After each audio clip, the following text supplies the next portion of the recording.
शुरू करते हैं नो कोड एआई से।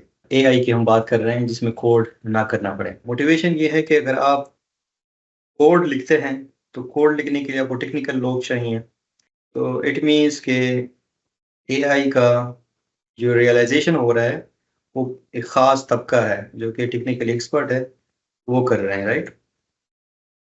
तो इसीलिए अगर हम कोड को हटाएँ तो फिर इसका मतलब ये हुआ कि एआई को ऐसा पर्सन जिसको कोड नहीं आता, वो भी प्रोग्राम कर सकता है।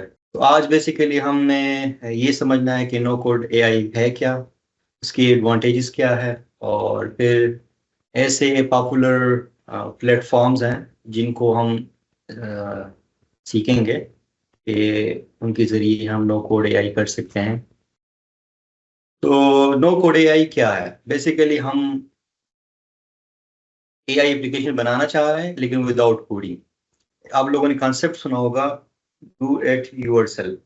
ये जो डू इट योरसेल्फ अप्रोच है, वो डीआईवाई जो कॉन्सेप्ट है वो नो कोड एआई प्लेटफॉर्म्स ने भी अडॉप्ट किया है। मसलन उसमें ड्रैग एंड ड्रॉप इंटरफेस होता है। तो अगर आपने एप्लीकेशन बनाना है तो मॉड्यूल 1 आपने ड्रैग किया, मॉड्यूल 2 के साथ कनेक्ट किया, मॉड्यूल 3 के साथ जो है ना उसकी कनेक्शन बना ली। फिर अगर आपने ट्रेनिंग करनी है मॉडल की तो आप जस्ट एक बटन क्लिक करते हैं, उससे आपकी ट्रेनिंग हो जाती है। अगर आप टेस्टिंग करना चाह रहे हैं, इस तरह से अगर आपने डिप्लॉयमेंट करनी है तो सारे क्लिक्स में होते हैं। ये समझें कि आपके पास जो मॉडल होता है यूजुअली वो प्री ट्रेन मॉडल होता है। इसका मतलब है कि आपके पास एक प्री ट्रेन मॉडल मौजूद है और आप क्या कर रहे हैं, एक स्पेसिफिक डेटा पे, चाहे वो इमेजेस हैं चाहे वो आपके पास डेटा सेट्स हैं, उस पे आप उसको फाइन ट्यून कर रहे हैं।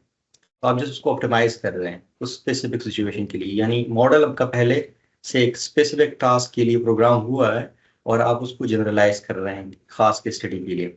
की खूबसूरती यह है कि आपको आसानी से किसी दूसरे टूल के साथ भी आप कनेक्ट कर सकते हैं। मसलन आप कुछ काम कर रहे हैं और मैंने एक्सेल शीट से रीड करना है गूगल शीट से, तो गूगल शीट को मैं एपीआई के जरिए कनेक्ट करके अपने मॉडल में रियल टाइम में इंटीग्रेट कर सकता हूँ। और सिमिलरली मेरा मॉडल का जो आउटपुट है वो भी उधर इंटीग्रेट हो सकता है। तो मकसद तो आप लोगों को समझ आया होगा कि जो नॉन प्रोग्रामर्स हैं उनके लिए हम एआई डेवलपमेंट करना आसान कर दें।